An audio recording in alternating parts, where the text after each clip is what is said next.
नमस्कार दोस्तों, एक बार फिर से स्वागत है आपका अपने YouTube चैनल विकास फिजिकल एजुकेशन स्टडी पर। मैं आपका साथी विकास लगातार खेल व शिक्षा की जानकारी के लिए बना हुआ हूं आपके साथ।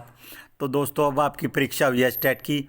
आपको अपना मनोबल गिराने की कोई भी आवश्यकता नहीं है और भाई हम आपकी मदद के लिए लगे हुए हैं निस्वार्थ भाव से। हमें कुछ नहीं चाहिए आपका, अगर दे सकते हो तो हमें कुछ कोई विश ही दे दो देना, यही हमारे लिए काफ़ी। और अपने जीवन में अगर आप कामयाब हो जाओ तो आपसे एक छोटी सी रिक्वेस्ट है मेरी कि भाई एक बच्चे का भी जीवन या एक इंसान का जीवन भी आप बदल पाए तो हमारे जीवन की ये सार्थकता होगी। किसी को उसकी मंजिल तक पहुंचाना ही हमारे जीवन की सार्थकता है। तो दोस्तों, लगातार बने रहिए हमारे साथ। हम पूरी ताकत के साथ, अपने पूरी जो आत्मा से आपके साथ लगे हुए हैं कि ताकि आप अपने एग्ज़ाम में सफल हो सकें। परिस्थितियों को कोसना बंद कर दीजिए। परिस्थितियां कभी भी अनुकूल नहीं होती, उन्हें अनुकूल बनाना पड़ता। आपकी दुनिया अंधेरा है, आपको अपने आप ही दिया जलाना पड़ेगा। आपको कोई भी आपकी मदद करने नहीं आएगा, आप खुद ही आप अपना जीवन बदल सकते हो। तो दोस्तों, शुरू करते हैं आज का टॉपिक। ओलंपिक ऑर्डर अवार्ड कब शुरू किया गया? ओलंपिक ऑर्डर अवार्ड भाई किस लिए होता है? ओलंपिक में किसी भी तरह से विशेष योगदान देने के लिए ये अवार्ड होता है। अब तक 9 या 10 भारतीयों को ये मिल चुका है। 9 से 10 तक, 9 है या शायद 10 है, इस पर श्योर नहीं हूँ भाई। और ये अवार्ड कब शुरू किया गया? आप अपना आंसर लगा लीजिए। 1925, 1955, 1975, 1995। तो इसका जो राइट आंसर है वो है 1975। 1983 में यह अवार्ड भारत की जो पहली महिला प्रधानमंत्री थी भारत की, श्रीमती इंदिरा गांधी को यह मिला। 31 अक्टूबर 1984 को इनकी हत्या कर दी गई थी। भारत की प्रथम महिला प्रधानमंत्री थी। और 2016 में नीता अंबानी, मुकेश अंबानी की, जो नीता अंबानी हैं, जो भाई ये रिलायंस ग्रुप उसकी से रिलेटेड हैं, और इन्हें 2016 में यह अवार्ड मिला। 9 या 10 भारतीयों को यह मिल चुका है भाई। मैंने पूछा भी था, कन्फर्म भी किया था, किसी एग्ज़ाम में भी ये क्वेश्चन आया था कितने भारतीयों को यह अवार्ड मिल चुका है। नो लिस्ट में दिखाता है, एक आधा ऊपर नीचे होगा भाई, आप ज़रूर कन्फर्म कर लीजिए पहले। मैं इसके बारे में श्योर नहीं हूँ। 9 तो लिस्ट में दिखाता, काउंटिंग में 10 हो सकते हैं शायद। उत्तर 9 या 10 में से था 1983 में, लेकिन इसको पाने वाली प्रथम जो भारतीय थी वो श्रीमती इंदिरा गांधी थी। और 2016 में नीता अंबानी को यह अवार्ड मिला है। आगे चलते हैं। और ओलंपिक की शुरुआत आपको पता है 1896 में बैरन पियर द कोबर्टिन को ओलंपिक का जनक माना जाता है। और भाई ओलंपिक के नियम 1908 में बने। ये मैंने आज जो हमारी बुक है हरियाणा बोर्ड की, उसी में आज यह क्वेश्चन पढ़ा था कि 1908 में ओलंपिक के नियम बनाए गए। आपको ये याद रखना है। आगे चलते हैं। जब एक टूटी हुई अस्थि यानी कि हड्डी का एक सिरा दूसरी अस्थि में, दूसरी हड्डी में घुस जाता तो उसे कहते हैं विवृत फ्रैक्चर।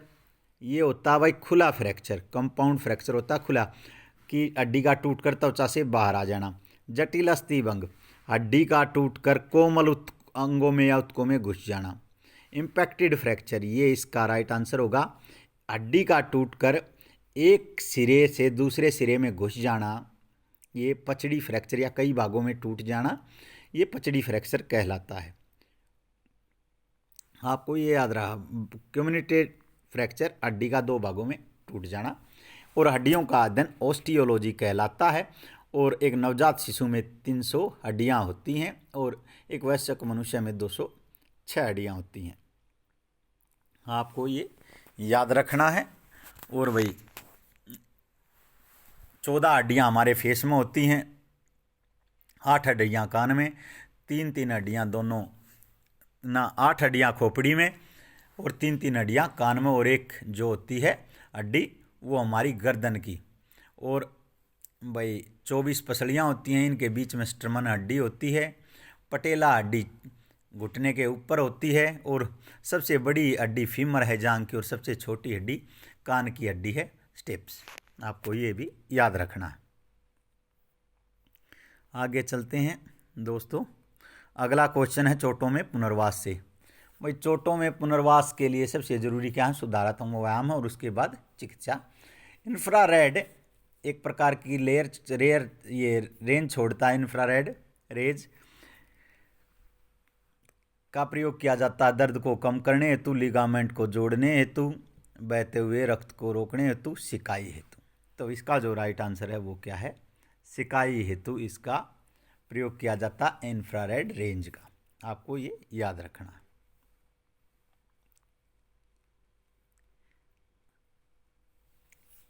अंतर्राष्ट्रीय क्रीड़ा चिकित्सा संगठन, international federation of sports medicine, भाई इसका नाम है international federation of sports medicine, लेकिन इसको फिम्स भी कहा जाता है। भाई फिम्स, इसका जो लोगो है इसके ऊपर फिम्स के ऊपर एक सांप है ऐसे और 5 छल्ले हैं। आपको ये भी पूछा जा सकता है भाई कैसे कैसे क्वेश्चन पूछ लेते हैं। इसकी स्थापना कब हुई? इसे federation the international medico sportive भी कहा जाता है। भाई आपको ये याद रखना, डीएसएसबी में ये क्वेश्चन पूछा गया था, federation the international medico sportive, ये इसका जो नाम है वो इसकी फॉर्म दी गई थी international federation of sports medicine की। इसकी स्थापना कब हुई? 1970, 56, 42, 28। 1928 में इसकी स्थापना हुई। इसका मुख्यालय है, हेडक्वार्टर लुसियाने स्विट्जरलैंड में है। स्विट्जरलैंड की राजधानी बर्न है। और डब्ल्यूएचओ का मुख्यालय भी स्विट्जरलैंड के शहर जिनेवा में है। डब्ल्यूएचओ की स्थापना 7 अप्रैल 1948 को हुई और डब्ल्यूएचओ का पूरा नाम है वर्ल्ड हेल्थ ऑर्गेनाइजेशन। आपको ये याद रखना है, जो विश्व स्वास्थ्य संगठन है उसका। आगे चलते हैं दोस्तों। और 7 अप्रैल को ही वर्ल्ड हेल्थ डे मनाया जाता है। आदर्श धावन पथ की ट्रैक की लंबाई निकालने का सूत्र है, आपको याद रखना है, 2 ब्रैकेट R.NW प्लस में स्टेट 2 प्लस ब्रैकेट ना 2 bracket R plus NW plus में state 2 plus 2 bracket R.NW state 2 bracket R.NW plus state.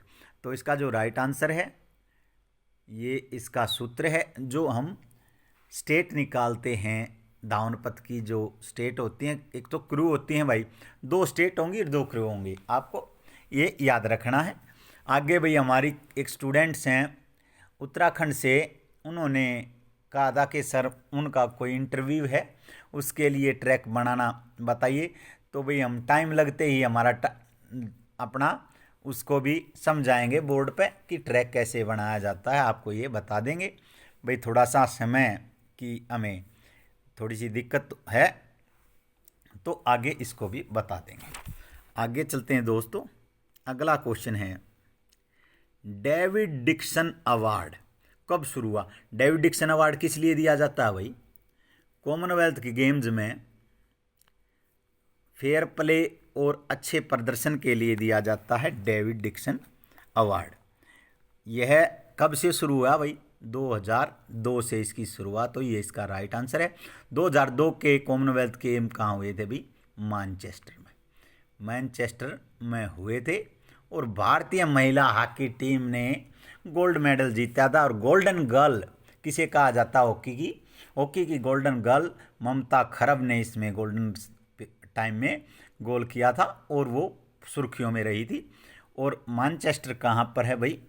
England में है मैनचेस्टर, और यह सूती वस्त्र उद्योग के लिए प्रसिद्ध है मैनचेस्टर। आपको ये याद रखना। और David Dixon award fair play के लिए दिया जाता है। और सबसे पहले जो डेविड डिक्सन अवार्ड मिला नेटाली डू टोइट को मिला था। और ये नेटाली डू टोइट एक स्विमर थे, कहाँ के भाई? साउथ अफ्रीका के। और 2018 के कॉमनवेल्थ गेम्स कहाँ हुए भाई? 2018 के कॉमनवेल्थ गेम्स ग्लासगो में हुए, स्कॉटलैंड में ना क्वींसलैंड में, सॉरी भाई, 2018 के क्वींसलैंड ऑस्ट्रेलिया में हुए। और इनमें किसने जीता भाई? डेविड लेटी, जो वेट लिफ्टर थे न्यूजीलैंड के, उन्होंने ये अवार्ड जीता। आपको ये याद रखना है। आगे चलते हैं दोस्तों। लारियस अवार्ड की शुरुआत कब हुई भाई? लारियस अवार्ड भी खेल से संबंधित अवार्ड है। लारियस अवार्ड की शुरुआत 2000, 2001, 2002, 2003। तो लारियस अवार्ड की शुरुआत कब हुई भाई? लॉरियस अवार्ड की शुरुआत हुई 25 मई 2000 को। ये डेट भी पूछने लगे हैं, अब इतना दिमाग खराब हो जाता है। और टाइगर वुड्स इसके प्रथम विजेता थे। टाइगर वुड्स किस देश से हैं भाई? टाइगर वुड्स किस खेल से हैं? टाइगर वुड्स हैं गोल्फ से। Caddie bogey lady bunker tee putt iron, ये सभी शब्दावलियाँ, निम्नलिखित शब्दावली भी गोल्फ से है, आपको ये याद रखना है। और क्लब शब्दावली भी गोल्फ से है। और बर्डी भी और होल भी, ये होल तो और उससे भी हो सकता है, लेकिन caddie bogey lady iron tee putt और ये सभी शब्दावलियाँ किससे हैं? हमारी ये भाई गोल्फ से हैं। और लॉरियस अवार्ड की शुरुआत कब हुई भाई? 2000 में हुई। और टाइगर वुड्स यूएसए के इसके प्रथम विजेता थे। और लॉरियस अवार्ड 2020 किसको मिला है भाई? 2 प्लेयरों को तो पुरुषों में मिला है। लुई हैमिल्टन जो कार रेसिंग में है, कहाँ से संबंध रखते हैं? इंग्लैंड से। इंग्लैंड की राजधानी लंदन है, जो कि टेम्स नदी के किनारे है। और भाई दूसरा अवार्ड मिला है लियोनेल मेसी को, जो अर्जेंटीना के खिलाड़ी हैं, फुटबॉल के खिलाड़ी हैं। और भाई अर्जेंटीना की राजधानी ब्यूनस आयर्स है, जो ला प्लाटा नदी के किनारे है, और मांस उद्योग के लिए यह राजधानी प्रसिद्ध है। और जो महिलाओं में जीता, साइमोन बिल्स ने जीता। साइमोन बिल्स एक जो जिम्नास्ट हैं वो यूएसए की हैं। यूएसए की राजधानी वाशिंगटन डीसी है, और इसमें डीसी का मतलब डिस्ट्रिक्ट ऑफ कोलंबिया है। और वाशिंगटन पोटोमैक नदी के किनारे है। और यूएसए बादाम का सबसे बड़ा उत्पादक देश है, आपको ये याद रखना है। और भाई सचिन तेंदुलकर को भी स्पोर्टिंग के लिए यह अवार्ड मिला है। और साउथ अफ्रीका की टीम को, रग्बी टीम को यह अवार्ड मिला है, लॉरियस अवार्ड, आपको ये याद रखना, पूछे जा सकते हैं भाई। IAAF, पहले भाई इसका नाम था इंटरनेशनल एथलेटिक्स एसोसिएशन फेडरेशन, लेकिन अब इसका नाम बदलकर 2019 में इसका नाम बदला गया भाई, इंटरनेशनल एथलेटिक्स एमेचर फेडरेशन कर दिया गया है। यह एथलेटिक्स की फेडरेशन है। इसका मुख्यालय कहाँ है भाई? Switzerland, Paris France, Brazil, Monaco. तो इसका जो मुख्यालय वो है मोनाको में। मोनाको की जो मोनाको है उसमें इसका मुख्यालय है। और स्विट्जरलैंड की राजधानी बर्न है। और फ्रांस की पेरिस है, जो सीन नदी के किनारे। और ब्राज़ील की ब्राज़ीलिया है। और ब्राज़ील जो सबसे बड़ा कॉफ़ी का उत्पादक देश है, आपको ये भी याद रखना है। आगे चलते हैं दोस्तों। नोक टेस्ट, मोनाको की राजधानी, सॉरी भाई, मोनाको की राजधानी जो उतर गया है मोंटे कार्लो। मोंटे कार्लो एक ब्रांड भी है, आपने देखा होगा। मोनाको की राजधानी मोंटे कार्लो है। और मोनाको नाम से एक बिस्किट भी आता है। नोक्स टेस्ट किस खेल से संबंधित है? Football, basketball, volleyball, gymnast. तो नोक शब्दावली भी और नोक टेस्ट भी बास्केटबॉल से संबंधित है। बास्केटबॉल का जनक कौन है भाई? James Naismith. James Naismith basketball के जनक है। 28x15 इसका जो ग्राउंड होता है बास्केटबॉल का, और इसका रिंग होता है 3.05 मीटर ऊंचाई होती है। और बास्केटबॉल में 5 खिलाड़ी खेलते हैं और 7 खिलाड़ी एक्स्ट्रा होते हैं, आपको ये भी याद रखना है। बास्केटबॉल में 108 फाउल होते हैं। और बास्केटबॉल में 4 क्वार्टर होते हैं। और बास्केटबॉल का जो प्रथम अर्जुन अवार्डी था सरबजीत सिंह था, आपको ये भी याद रखना। और बास्केटबॉल जंप बॉल से शुरू होता है। आगे चलते हैं दोस्तों। कार्बोहाइड्रेट में हाइड्रोजन व ऑक्सीजन का अनुपात कितना होता है? मोस्ट इंपोर्टेंट क्वेश्चन है, बहुत बार है। कार्बोहाइड्रेट में 3 तत्व होते हैं भाई, हाइड्रोजन, ऑक्सीजन, कार्बन डाइऑक्साइड, आपको ये याद रखना है। और तो जो इसमें हाइड्रोजन और ऑक्सीजन का अनुपात है 2:1, 3:1, 4:1, 3:2। तो इसका जो राइट आंसर है वो है 2:1। हाइड्रोजन 2 होती है, कार्बन 1 और ऑक्सीजन 1, आपको ये याद रखना है। और कार्बोहाइड्रेट क्या काम करते हैं भाई? कार्बोहाइड्रेट शरीर को ऊर्जा देते हैं और 1 ग्राम कार्बोहाइड्रेट से 4.1 KCl कैलोरी आवश्यक की प्राप्ति होती है, कैलोरी की। और वो जो मैराथन धावक हैं और ज़्यादा ताकत भरा गेम करते हैं उनको कार्बोहाइड्रेट की अधिक आवश्यकता होती है। सेलुलोज भी कार्बोहाइड्रेट का एक प्रकार है, आपको ये याद रखना है।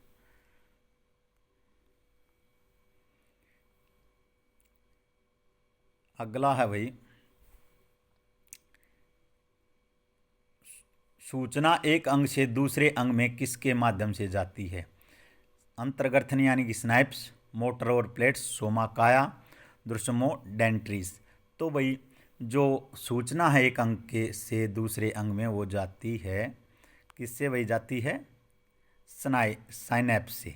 साइनैप्स एक अंतर्ग्रथन एक भाई न्यूरॉन का एक स्टेशन होता है जो एक अंग से दूसरे अंग में पहुंचाता है, और मस्तिष्क और का अध्ययन न्यूरोलॉजी कहलाता है।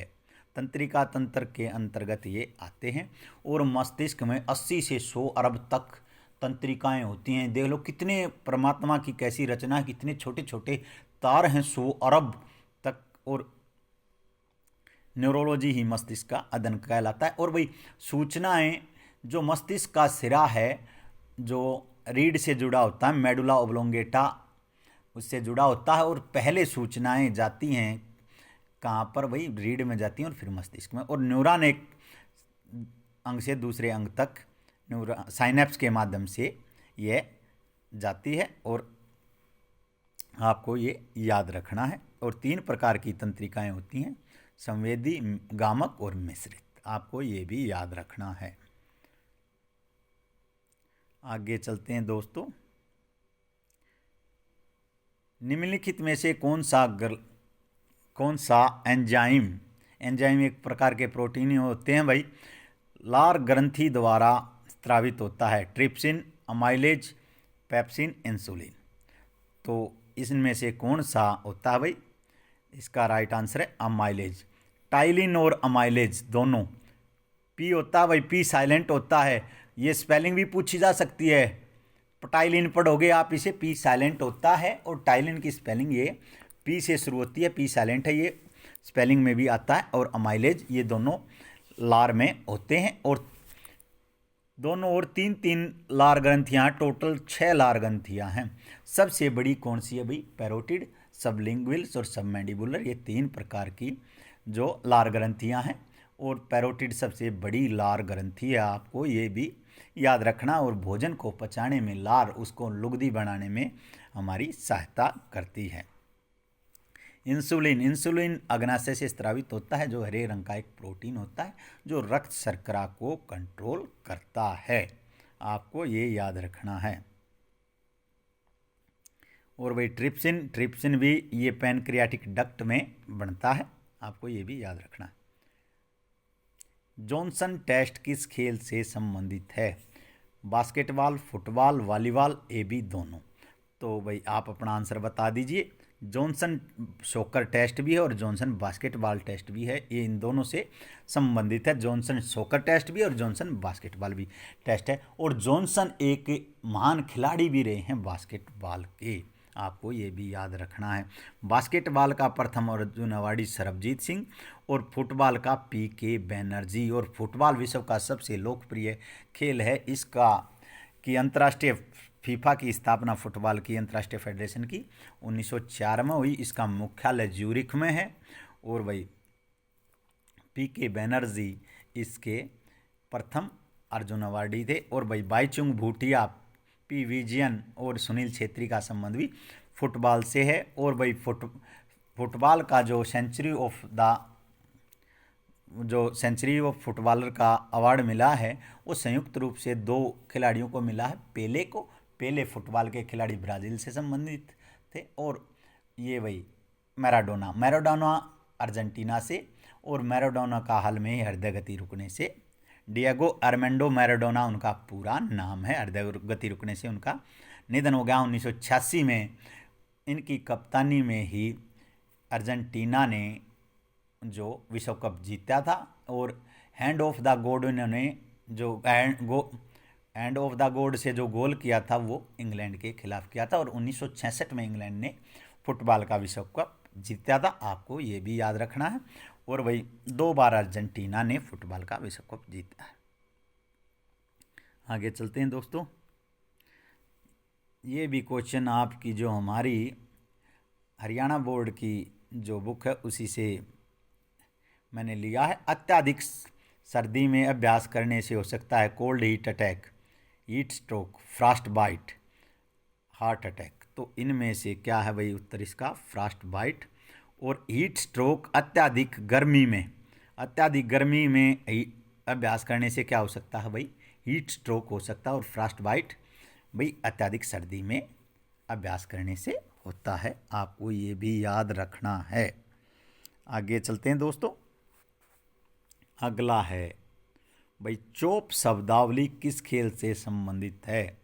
मुक्केबाजी, बैडमिंटन, शतरंज, टेटे। तो भाई आपको ये बताना है चोप शब्दावली किस खेल से संबंधित है। और चोप शब्दावली किस खेल से संबंधित है भाई? टेटे से संबंधित है चोप शब्दावली।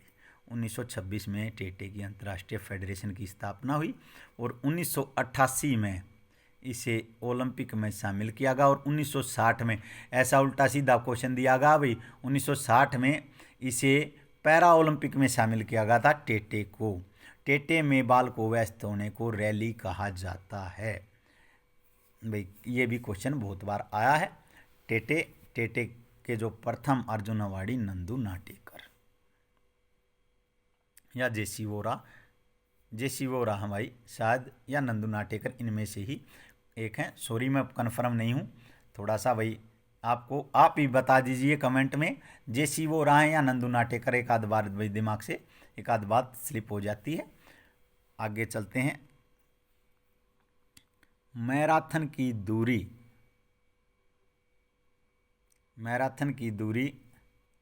42.195 कब निर्धारित की गई भाई? 1904 में, 8 में, 12 में, 1914 में। तो इसका जो राइट आंसर है मैराथन का 1908 में निर्धारित की गई। और मान्यता कब मिली भाई? मान्यता मिली 1912 में। और ये 42.195 है और 26 मील 385 गज इसकी गजों में दूरी है। दोनों भी पूछे जा सकते हैं और इसकी मैराथन की दूरी भी बहुत बार पूछी गई है, आपको ये भी याद रखना है। आगे चलते हैं भाई।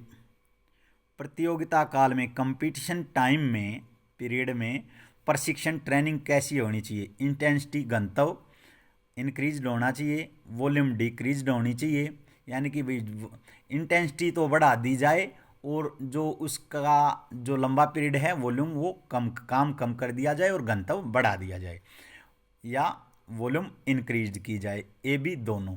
तो इसका जो राइट आंसर है वो ए बी दोनों है। इंटेंसिटी इंक्रीज की जाए कंपटीशन टाइम पर ट्रेनिंग में पीरियड में, और वॉल्यूम डिक्रीज की जाए, ये दोनों। यानी कि इसका ए बी दोनों ये राइट आंसर है, आपको ये याद रखना। कौन सी धमनी किडनी में रक्त लाती है? रीनल, एब्डोमिनल, अरोटा, करोनरी, और इनमें से कोई नहीं। तो इसका जो राइट आंसर है रीनल धमनी किडनी में वजन लाती है। और किडनी का अध्ययन नेफ्रोलॉजी कहलाता। वन वर्ड में भी आ सकता है भाई ये इंग्लिश में। आप इंग्लिश को वैसे ही नहीं पढ़ते, इंग्लिश पढ़ेंगे तो बहुत से ऐसे वन वर्ड आते हैं जो आपको आता होता है और आप बता नहीं पाते। अब एस्टेट में आता सिस्मोग्राफ से अर्थक्वेक मापा जाता है। आपका जीके का जिसको ये क्वेश्चन आता था वो आपको कर सकते थे। और किडनी की सबसे छोटी इकाई नेफ्रॉन है और किडनी का अध्ययन नेफ्रोलॉजी कहलाता है। और कोर्टेक्स और मेडुला इसके भाग हैं किडनी के। और जो किडनी की पथरी है या वैसी भी पथरी है वो किसके कारण होती है? कैल्शियम ऑक्सोलेट के कारण होती है, आपको ये याद रखना है। अगला क्वेश्चन है भाई 39वें राष्ट्रीय खेल कहाँ होंगे? राष्ट्रीय खेल नेशनल गेम्स भाई कब से शुरू हुए? 1924 से हुए भाई शुरू से। ये पुराने जो जीडी सोंधी को इनका जनक माना जाता। कौन? जीडी सोंधी, गुरुदत्त सोंधी को 1985 में से आधुनिक जो राष्ट्रीय खेल हैं वो माने गए हैं 1985 से। और भाई 2020 में कहाँ होने थे? गोवा में होने थे। और 36 में जो राष्ट्रीय खेल थे वे थे और उनमें 37 गेम थे, आपको ये भी याद रखना है। और जो 39 में है 2023 में कहाँ होंगे? वे होंगे मेघालय में। मेघालय में होंगे 2023 में। कौन से भाई? 39 में। और जो 38 में हैं वे 2022 में उत्तराखंड में। और जो